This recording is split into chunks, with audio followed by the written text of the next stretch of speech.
Debate o kawalang katapatan ni Mr. Talibong na kinatawan ng Iglesia Katolika. Ano ang kalaban natin doon sa debate o diskusyon? Ang Iglesia Katolika Apostolika Romana, si Mr. Wendell Talibong. Doon sa pinaka-proposisyon, ano yung paksang pagtatalunan na nasa afirmatibo ang Iglesia Katolika Apostolika Romana? Patutunayan nila na ang Iglesia Katolika na kanilang kinabibilangan ang siyang iglesyang itinatag ng ating Panginoong Jesucristo. Kasinungalingan, pag palaging inulit-ulit ay magmukha talagang katotohanan para sa ating mga kapatid na kulang ang kaalaman. Ang pagkadaya ay maranasan sa iba't ibang paraan. Pero napakasakit pag madaya tayo sa pananampalataya. Dahil nanganib pati ang ating kaluluwa. Viva Cristo Rey! Pro Dio et Ecclesia! Kung napansin ninyo sa mga videong ipakita natin dito, na pag maipit ang mga ministro, kahit kanilang sariling aklat, pasinungalingan pa, di ba? Kanila ng aklat, pinasinungalingan pa. Kahit sa debate namin, yung pahayag ng kanilang pasugo, pinasinungalingan pa. Kaya naipit. Dapat makita ito sa lahat, mga kapatid. No? At di po natin layunin na saktan ang damdamin ng mga kapatid natin sa iba yung pananampalataya, lalo na sa Iglesia ni Kristong tatag ni Felix Manalo, pero ating sasagutin sila, no? Kaugnay dito. At welcome po sa lahat nating mga kapatid na sumusubaybay sa ating live streaming. At sa mga miyembro ng Iglesia ni Kristong tatag ni Felix Manalo at sa iba pa mga kapatid nating nagsusuri. So, ngayon, ipakita natin ang itong videong ito, no, na ikinakalat din ng mga miyembro ng INC na kay Manalo na pinalitan umano. No? Ito, sasagutin natin punto por punto. Pero, ang desisyon ng moderator, at ito din ay ginamit ng iba't ibang mga sekta. Ang desisyon ng moderator ay iniwasan nila.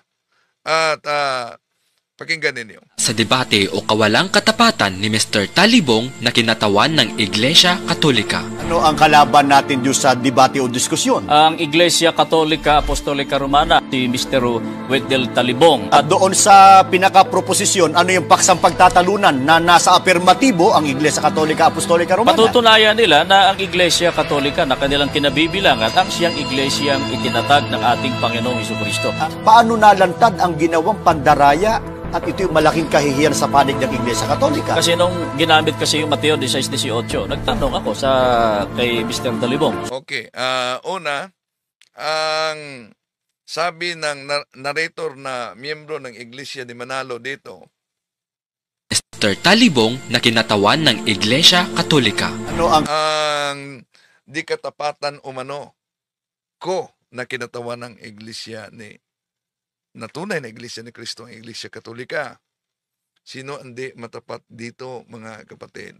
Una, sa kanilang video, ayaw nilang ipakita ang desisyon ng moderator na yung moderator mismo ay sa kanila. Pangalawa, the weakest defense is ay yung pasinungalingan nimo ang ebidensya. Kung maalala niyo, ang gusto nilang makita letra por letra. Halimbawa, ito talaga ang kaugalian ng mga ngaral sa siktang tatag lamang ng tao, mga kapatid. Bakit? Alam niyo, pag magamit natin ang iba't ibang version, nakita niyo yung debate nila ni Bro Jando, ginamitan ng Biblia na 1611 King James Version. May mabasang Catholic dito. Imposibleng din alam niyan ng karamihan dahil protestante yan. Anong sabi nila? Piki daw, dagdag lang. Ganon din, pag may mabasa protestant na salin din dito, ano ang palusot nila? Eto, pakinggan ninyo, palusot nila kaugnay dito. daya daw umano yan. Yun ang palusot. Kung maalala ninyo si Pastor James, daya daw ito.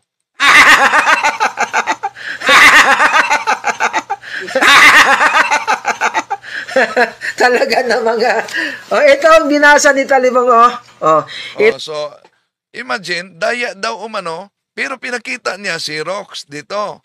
At sabi niya, ito ang binasa, edi, kinumpirma niya na binasa ko yan. Pagkatapos, pinasinungalingan. ito yung verse na original. Ito yung binasa niyang bogus. Pero, bugos daw. Kaya nga tinatawag na paraphrase on the New Testament. Bugos ba yung paraphrase na yan na protestante? Binasa natin dahil hinanap nila. Pero yung bugos na yan, ako lang daw ang nagdagdag. Dinagdag rin niya.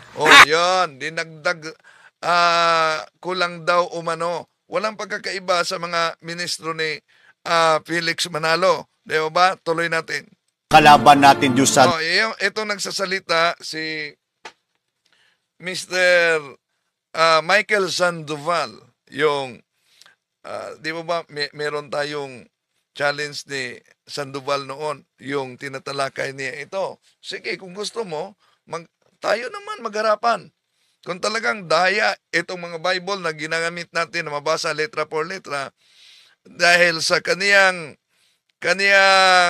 challenge noon ni Mr. Eliseo Soriano, ay may kondisyon siya. No? Dami mga kondisyon niya ibinigay. Di bigyan din natin siya ng kondisyon. Papayag ba kayo na isang talakayan na wala talagang mag-assist? One-on-one. No? Na talakayan. Walang mag-assist. Iwan ko kung papayag ba sila na ganitong talakayan. Ituloy muna natin si Sandoval at si Ramel Parba. debate o diskusyon. Ang Iglesia Katolika Apostolika Romana, si Mr. Wendell Talibong. At doon sa pinaka-proposisyon, ano yung paksang pagtatalunan na nasa afirmatibo ang Iglesia Katolika Apostolika Romana? Patutunayan nila na ang Iglesia Katolika na kanilang kinabibilangan ang siyang Iglesiyang itinatag ng ating Panginoong Hesukristo. Paano nalantad ang ginawang pandaraya at ito yung malaking kahihiyan? Yun, paano daw nalantad? At dito, ilantad natin ang pandaraya mismo. Ang ating Bible, binasa ng moderator, may desisyon ang moderator, pero sila lang ang nagsabi, dinaya sila sa debate. Pero, sa mga aklat na ginagamit nila sa debate namin, ano ang nakasulat sa aklat, binago nila. Yun ang malinaw na pandaraya. Pakita ko sa inyo mamaya. Pakita ko sa inyo mamaya. Tuloy natin. Sa panig ng Iglesia Katolika. Kasi nung ginamit kasi yung Mateo 16:18, nagtanong ako kay Mr. Talibong. Sandali, Mateo 16:18, ano mo nakalagay doon? Itatayo ko ang aking iglesia. Yun ang nakalagay doon. Ang nagsasalita ang Panginoon Ang Kristo. ating Panginoong Sukristo. Nang tinanong ko, diyan ba sa binasa mong talata, mayroon ba nakasulat yan, Iglesia Katolika Apostolika Romana? Ay nakapag-showdown si Mr. Talibong, kapatid na Michael. Din ang kinatawan ng Iglesia Katolika Romana. Binasa niya, showdown, pinakita sa moderator, ang dala-dala niya na Biblia, Confraternity Version. Confraternity Version. Pagkatapos, nakita ko, Confraternity Version. Meron din akong dalang Meron din umano siyang Confraternity Version. Inamin niya, bira na ang salin nito, pero hindi ibig sabihin na iisa lang ang version ng Confraternity, di ba? Confraternity Version. Bira lang kasi yung saling yan eh. Sa bira lang na salin sa Confraternity Version, mga kapatid, may isang Confraternity Version na mabasa natin ang Old Testament ng One Holy Catholic Apostolic sa Old Testament na ipakita ko na yan sa isang video. Di ba? Pero sa ibang Confraternity Version, di yan mabasa. Di ibig sabihin, dahil sa ibang Confraternity Version di mabasa, di yan na-exist. At doon, ito din ang ginamit ng mga Seventh-day Adventist. Ito si Dison, sinakyan din niya. Pang-tampered ni Wendell Talibong at pangdaraya expose. Dahil may mabasa daw na One Holy Catholic Apostolic Roman Church sa ginagamit ko, kaya daya. At ang ipinakita nila, yung pinalabas ng Net 25. Kung tingnan mong mabuti dito, ang sa Net 25, para talagang, parang daya talaga ang kulay ng papel, no? Pero, pakita natin ang binasa ng moderator, mga kapatid. Ito ang binasa ng moderator na sinabi ni Ramel Parba, madali naman itong palitan. Punta ka lang sa printing press, magpaprinta ka, yon tapos na. Naisip kaya niya, subukan ninyong magpunta ng printing press. Aber, subukan ninyo. Punta kayo ng printing press. Meron bang printing press? Iwan ko kung meron ba talagang printing press na papayag mag-imprinta sila ng isa lang na pahina ng Biblia. Imagine, printing press. Ikontrata mo, magprinta ka ng isang pahinang Biblia. Isang pahina. Dahil binago daw ang buong pahina. Pero hindi talaga napansin nila, binago nila ang tunay na iglesia. Di po ba? Okay, tuloy natin. Yung pala, pinalitan yung pahina. Buong pahina. Yung buong pahina. Yan, buong pahina talaga, pinalitan ang buong pahina. Yon ang version nila. Pero ipakita natin muli dito ha, kahit nga mga aklat ninyo, sa inyong aklat, pinasunungalingan pang hindi sa inyo, pero nang nabuking, inaamin na. Okay, so tuloy natin muna. Madali lang naman gawin yan eh. Pupunta ka lang sa printing press eh. So madali lang daw umano yan gawin. Pupunta ka sa printing press. Well, kaya kung para sa kanila madaling gawin, subukan ninyo mga kapatid. Punta kayo ng printing press. Maniwala ba kayo na may printing press na makontrata mo at magpunta ka dito sa printing press at sasabihin mo, iprinta mo naman ako ng isa lang na pahina na Biblia. Imagine, isang pahinang Biblia, printing press, gawin nila yan, pagkatapos, isa lang na pahina ang iprinta? Meron bang logic niyan? Tuloy natin. Nakalagay doon. Ayan, napapanood na ninyo. Ayan. I will build my holy Catholic apostolic. Makita ninyo mga kapatid, ang sinabi niyang ibang papel daw. Pinakita nila dito ibang papel daw. Ito daw ang piniprinta ng printing press. Sino bang printing press na magprinta ng isa lang na pahina? Isa lang na pahina? Yung printing press, ikontrata mo magprinta ng isa lang na pahina? Okay, tuloy natin. Catholic Roman Church. Ayan, sa kabahaging yan, tingnan natin, panoorin natin. Ito yun. Ito yon. At panoorin ninyo, ito, makita natin na dito, medyo nataranta talaga sila, no? Dahil bago lang natin sa debating yang ginamit ang confraternity. Di pa natin nagamit ang, lalo na pag magamit itong King James Version 1611.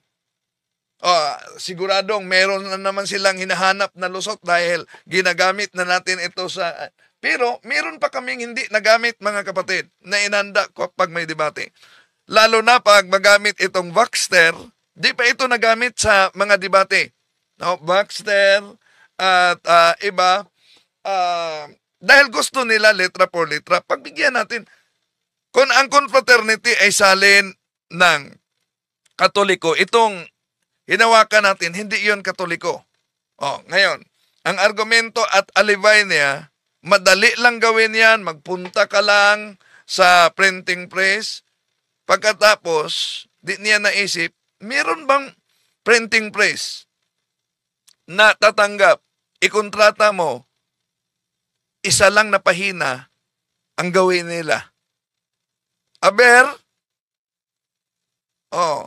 ikontrata mo, isa na pahina lang. Ang gawin nila, pagkatapos, yon ang inilabas nila dinaya sila dahil isa lang na pahina ang piniprenta ng printing press. Ang di nila napansin, mga mahal na kapatid sa mga nagsusuri ngayon, ang masaklap kung ang isang buong tunay na iglesia talaga ang pinapalitan ninyo sa pagyakap at pag-anim sa iglesyang tatag lamang ng tao. Tuloy natin si Ramel Parva. Seryoso, ikay ko sa kumasa ko. Sige, usan. Ito ito, pabasa na ito. Parehong Biblia. Sige, okay. Yan. Sabi ni Parva, ipabasa natin sa moderator, parehong Biblia. Chapter 16, verse is given and given that. And I see thee, thou art Peter, and upon this rock I will build my holy Catholic Apostolic Roman Church, and the gates of hell shall not prevail against thee. Tingnan ninyo, tanaw, parehong Biblia. Masahon ako dire. Ayan, nataranta dito si Parva, parehong Biblia. Babasahin daw niya. Say today, thou art Peter, and upon this rock I will build my church. Iglesia. So, pinalitan.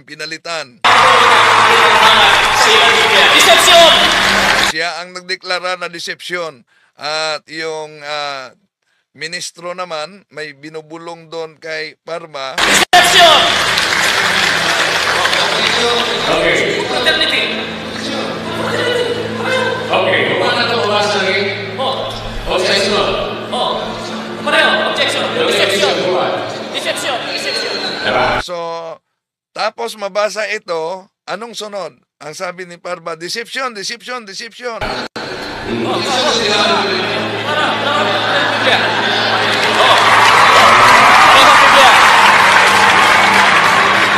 Binago ang sitas sa Biblia. Binago ang sitas ng Biblia. Kung tingnan natin mga kapatid, parehong Biblia, confraternity, pareho ang, pero iba ang cover. Maraming cross ang sa kanya, no? Pero di ibig sabihin, di ba, napakita na natin yung isang confraternity na may mabasa ding one Holy Catholic Apostolic, wala lang Roman. Dahil wala yan sa ibang confraternity, daya na dahil may mabasa. Pero napansin nyo, tingnan nyo ang mga ministro dito. Nabulag talaga sila dito mga kapatid. Tinitingnan talaga nila ang kanilang paraan na lang dito dahil dami ang mga nag-attend. Paano nila lusutan ito, kaya daya na.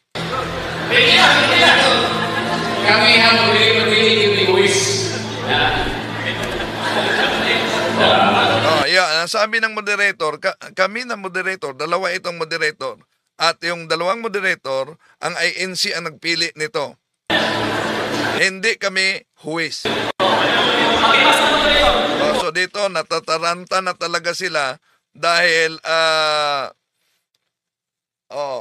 nilagyan dito ng INC pala na kulay pula, talibong, biglang ngiting aso na. Yun, sa taranta ng mga ministro dito, tarantang-taranta talaga sila, papansin ninyo. At sabi pa ng INC dito, ngiting aso na daw. Pakibasa mo dito. Okay ba? Likas, basahan mo na yung verse. Palihog kong basa. Okay? Basahan mo yung verse na yun. Palihog kong dito. Moderator. Hindi, nagpabasa ka kanina. Basahon sa natin original po. Basahan. Yan. Nag-object ako dahil, gusto niya ipalitaw na hindi original ang binasa ng moderator. Kaya sabi niya, gusto niyang ipabasa ang original. Gusto niyang ipalitaw dito na talagang itong binasa ng moderator ay yung sinabi nilang tampered. Moderator, pabasa. Say, Bergan. Pabasa. Okay, unsay argumento sa Ibasa kanina, pabasa pa sa ako. So, objection dito, habang nagbasa ang moderator, dapat makinig, hindi yung nagsasalita palagi si Parba. No? Time sa time. Pero ikaw, di mo binarihan kami mabasa. Sige. Kaya, Karon, pumunta na. Karon, buwan kay. Nabasa naman. Basta ko. Basta akong Biblia, Biblia. Yan. Nabasa na natin, sabi ko, at babasahin ayon sa Biblia at referensya. Nabasa natin dito. Ito na, makita niyo, natataranta na ang mga ministro talaga, di ba? Parehong Biblia, parehong Biblia, pareho. Ayan, ang nagsasalita si Parba. Fraternity. Gipa to. Imprimatur Spellman. Imprimatur Spellman. Confraternity version. Confraternity, pareho ang kolor. Pero sa Mateo 16:18, klaro kayo ang papel, di ba ko? Yan yun. I will say to the upon this rock, I will build my holy Catholic Apostolic Church. Di ba ko? Dire. Dire. I will build my church. Inisdan, inutangan ng Roman Catholic Apostolic Church. Deception! Dito pinutol nila ang video na. Pinutol nila dito ang video at iniwasan niya na iparinig ang pahayag basta sila lang ang nagpahayag desisyon. Ang pahayag ng moderator na siya ang nagbasa at siya ang nakikita, siya ang may hawak na sabi ni Ramel Parba, binago ang papel. Pero ito, sa kanilang moderator ito, sila ang nagpili dito. Ikaw bang kumiksyon, Ramil?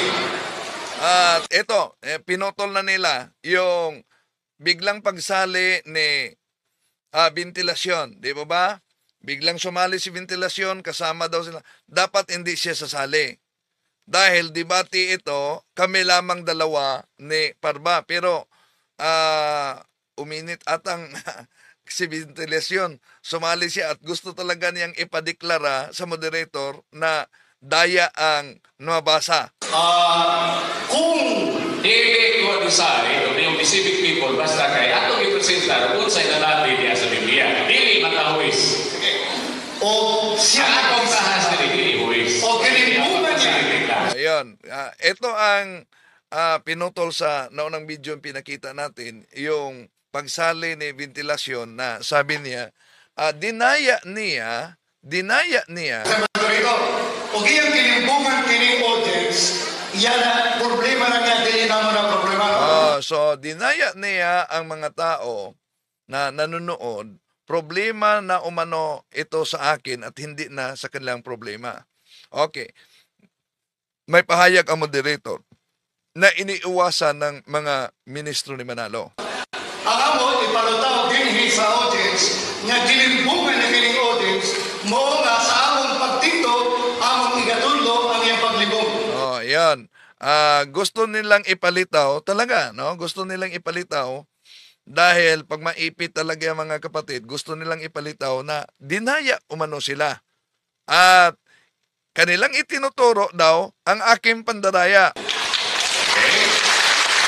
So, sa akong side, brother, di ko kuminon ako sa akong side ng ilibungan. So, Yan, ang ayaw na nilang iparinig ito, yung sabi ng moderator sa aking side, hindi ko sasabihin, dinaya kayo. it might be inyong terminal Sa inyo yung termino na yan. as a moderator, I will not comment whether it is a linggo or not, but the verse of the scripture was read, so depende na nasa interpretation sa namin. Yan. At sabi ni Parba, okay? Di ba? Okay na siya sa pahayag ng moderator. Pero, mga kapatid, dami pang mga aklat dito sa susunod, ipakita natin yung gamit ni Parba na talagang binago niya. No? Binago talaga ni Ramil Parba ang nakasulat sa aklat sa debate namin. At isa sa aklat na ginamit niya, ibalik natin ha. Makita ninyo dito mga kapatid. Sa akin may nabasa, binasa ng moderator, yung moderator na yan ay sila mismo ang nagpili, so binasa ng moderator. Ha? Napansin nyo? Binasa ng moderator. Nabasa, gusto nila ipadeklara na daya.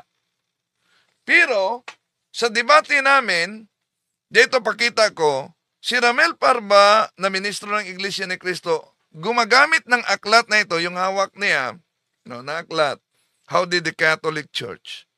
Pakinggan ninyo. Paano niya binasa ang naturang aklat? Paano niya binasa? At ano ba talaga ang nakasulat? Okay? Pansinin ninyo. Sino ngayon ang karumal-dumal? Pero ang mastermind, matuturo sa inyong libro, Yan. Ang mastermind, ang ibig niyang sabihin sa konteksto ng kaniyang sagot dito sa cross-examination, under cross yan nito. Ang mastermind sa pagtatag ayon sa inyong aklat. gusto na po, they altogether fantastic to So napansin nyo ba? Pagbasa niya sa aklat. Eto mga kapatid, napansin nyo ba pag gumagamit sila ng aklat, di na nila pangalanan ang aklat para sa susunod na debate di sila mapaghandaan. At di nila ibigay ang pahina, ang page. Di ba? Eto, balik natin. gusto na po, they altogether fantastic to say that the Ano daw? Di all together fantastic to say.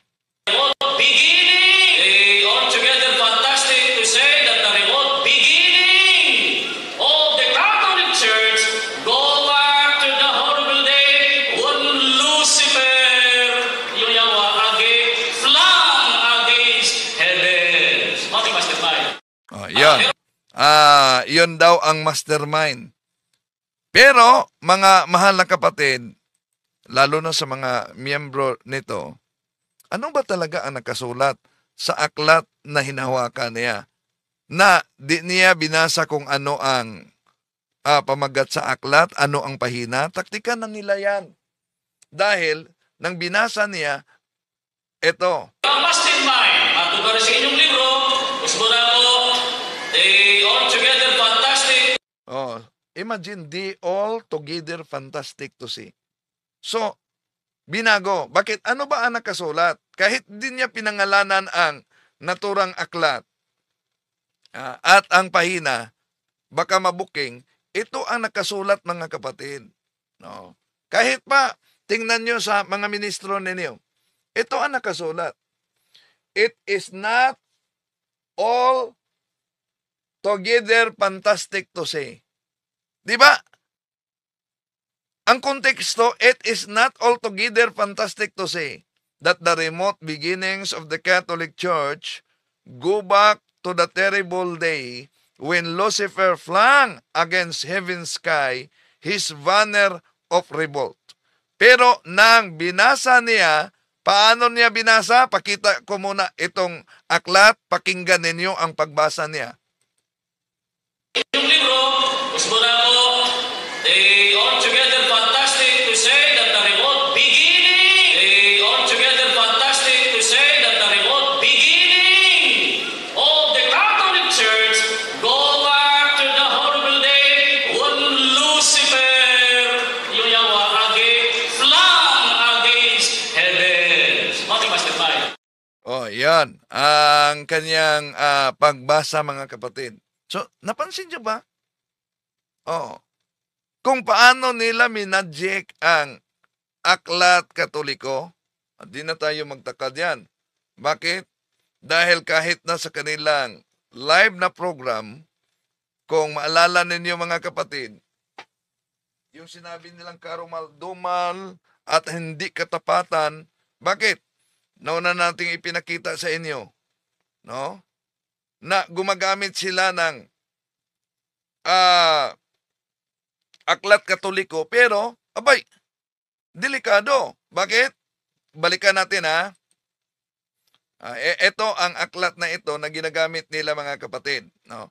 Bakit yon ang aklat na ginagamit nila? Okay. Ito, pakita natin. Sa aklat po nila na pinamagatang Ang Aking Birhing Mariang Tagapamagitan, sa pahina... So nakita ninyo na itong aklat talaga, Ang Aking Birhing Mariang Tagapamagitan. Pansinin ninyo, anong pahina sa aklat na ito ang binasa nila? 63, ganito naman ang nakasulat. Pahina 63. Ganito daw ang nakasulat. Mahabag ka, inako, dito sa iyo na nagnanasang ikaw ay sambahin, igalang at purihin ng buong pag-ibig sa lahat ng bagay, sapagkat Diyos kang maawain at makapangyarihan sa lahat. Narinig ho ninyo, binasa lang ho natin ng aklat. So narinig nyo, binasa lang nila ang aklat daw na Ang Aking Birhing Maria sa pahina 63. Pero pinakita natin ang aklat, mga kapatid, na binasa nila. Ito po, tingnan niyo ang aklat na ito. Pahina 1, 2. Pero alam nyo ba, hanggang pahina 18 lang ang aklat na ito. Pahina 18. Tingnan nyo, wala ng 19. Wala ng 19.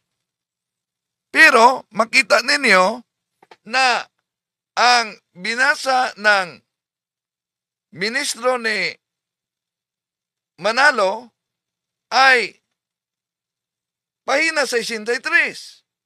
Hindi lang yan. Kung mapansin ninyo ang ginamit niyang aklat, ito, pahina 63, pansinin ninyo, mga kapatid. Yan umano ang nakasulat sa naturang aklat. Mahabag ka, inako, dito sa iyo, na nagnanasang ikaw ay sambahin, igalang, at purihin ng buong pag-ibig sa lahat ng bagay. Dahil ang karugtong dito ay Diyos kang maawain. Pero ano ang nakasulat dito? Meron bang Diyos kang maawain? Ito. Mahabag ka, inako, dito sa hamak na nagmamakaawa sa iyo, na nagnanasang kayo ay igalang at purihin buong pag-ibig sa lahat ng bagay. Yun ang nakasulat. Tandaan ninyo. Pero ibalik natin ang ministro na nagbasa sa naturang aklat, mga kapatid. Balik natin ang aking birhen. Balik natin. Sa aklat po nila na pinamagatang Ang Aking Birhing Mariang Tagapamagitan, at ipakita natin ang pagkakaiba. Meron ba nakasulat na Diyos ka? Ito, pakinggan ninyo ang kaniyang pagbasa. pahina 63, ganito naman ang nakasulat. Mahabag ka, inako, dito sa iyo na nagnanasang ikaw ay sambahin, igalang at purihin ng buong pag-ibig sa lahat ng bagay, sapagkat Diyos kang maawain at makapangyarihan sa lahat. Narinig ho ninyo, binasa lang ho natin ng aklat ng Iglesia Katolika. Asan ngayon ang sinabi diyang Diyos ka na makapangyarihan? Ito ang pinakita nila na Ang Aking Birhing Mariang wala namang mabasa. At paano nagiging pahina 63 na kung ipakita natin ang video, eto, hanggang pahina 18 lang. Wala itong pahina 19. Pero sa pagbasa nila, pahina 63. So, ngayon, pinakita lang natin ito, mga kapatid, dahil ginamit nila. Balikan natin.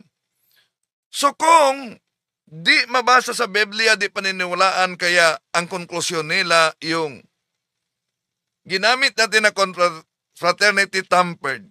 Therefore, di yan dapat paniniwalaan dahil tampered. O sige nga, pagbigyan natin sila.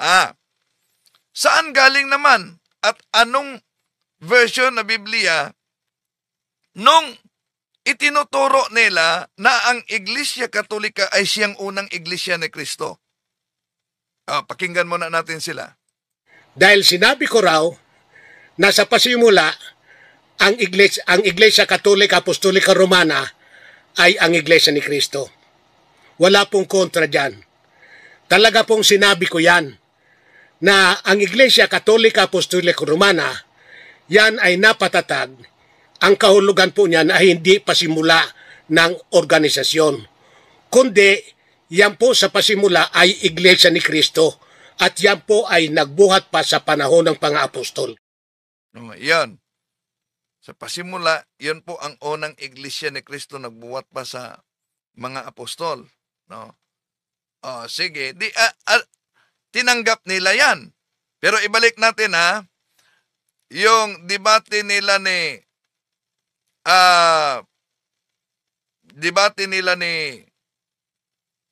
Father Darwin.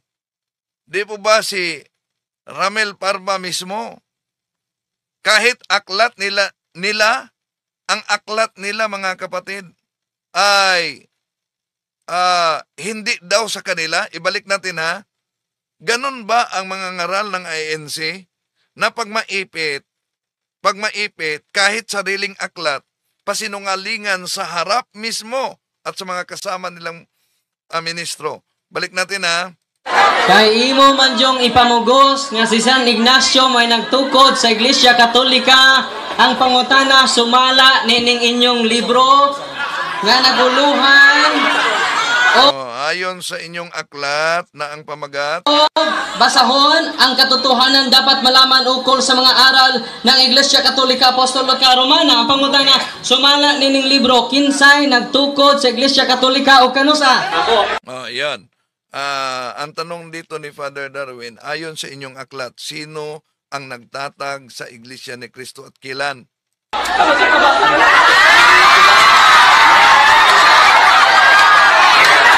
Inihiling niya ang aklat na ito. At saan mabasa, sinabi ko. So dito, pakita na lang natin diretso mga kapatid, dahil napakita na natin ito kahapon. Dito lang, gusto nating ipakita. Kung maipit ang ministro sa debate, dito niyo mapansin na kahit sarili nilang aklat, Biblia pa kaya, no? Kahit sarili nilang aklat, abay, pinasinungalingang hindi sa kanila. Hiling ang mga referensya sa matag habi. So atong hilingon, tagaan nato ang panahon. Sabi ng moderator, abogado ito na moderator, na pwedeng tingnan ang bawat referensya.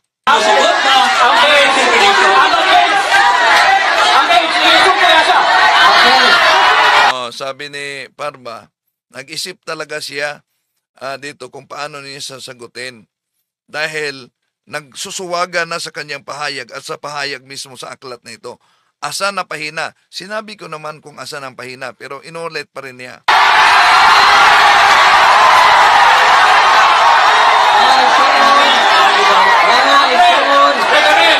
Time is off.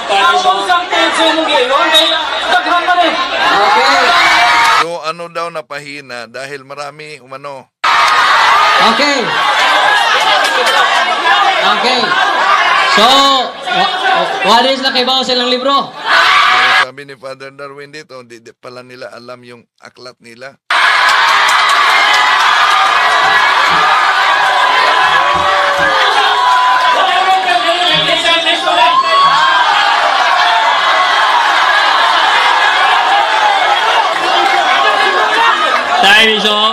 Time is off.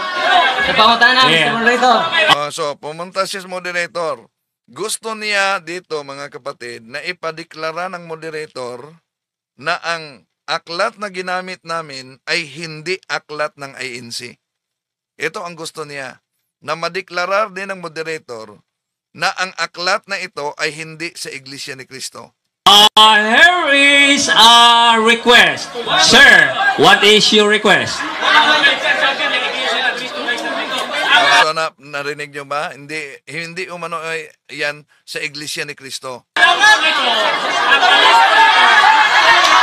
So ang sabi niya, ang may akda nito ay Dipensor Katoliko. Kaya mula sa moderator, pumunta siya sa kanyang microphone at idiniklara niya na ang may akda ay moderator. Okay. Okay, kinsay magsusulat? Okay. And the Di daw umano binanggit sino ang sumulat sa naturang aklat. relation, the request is granted. Ang himawan ako ani, ang gasulat ani, Dipensor Katoliko. Imagine mga kapatid, sa kanila niyang aklat. Pero dito, sinabi na naman niya na ang may akda daw umano sa naturang aklat ay isang Dipensor Katoliko.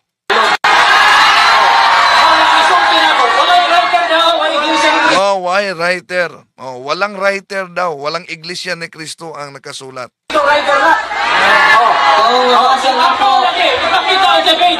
Yan. Ipinakita na namin ang writer, no?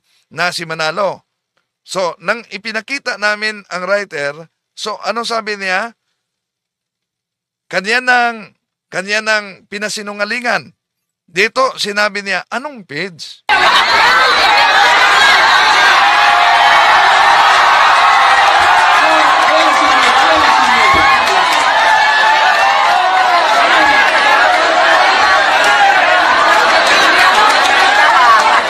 So, tinuturo na muntik na niyang pasinungalingan.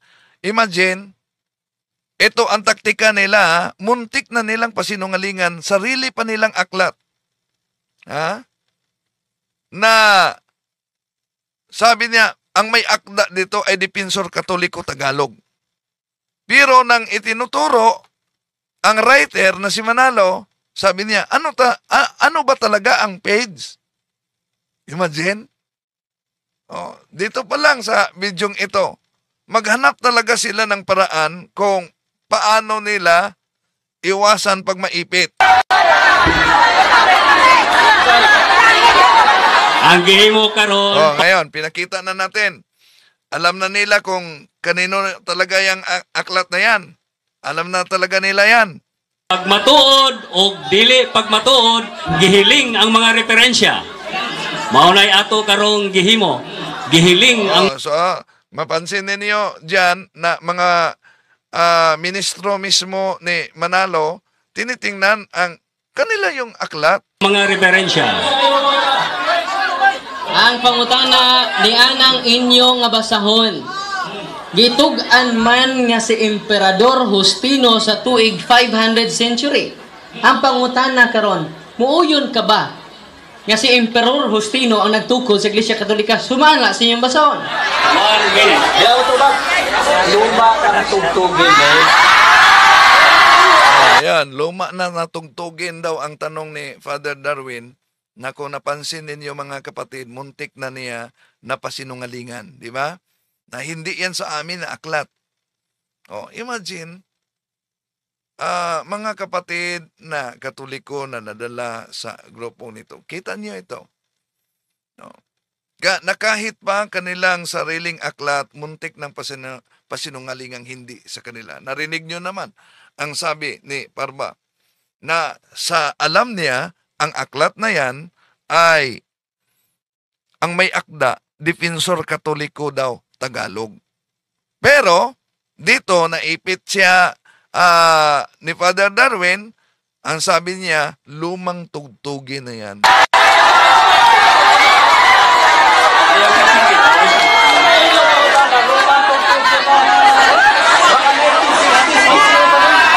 Yan. So, sabi niya, lumang tugtugin na ang tanong mo. Itong aklat na ito, 1960 pa, na-issue ito. Mali ka, 1947 yan. Sa inyo yan. 1947, hindi yan 1960. Pero di niya ito tinanong. Pinakita lang natin muli mga kapatid. No?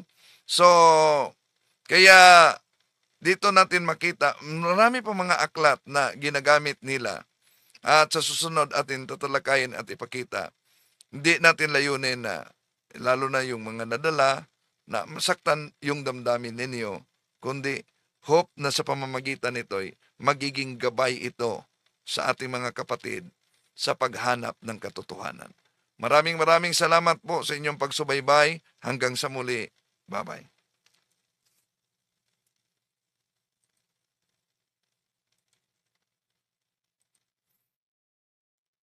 To make his message known is our responsibility. So here we are to pledge our lives to the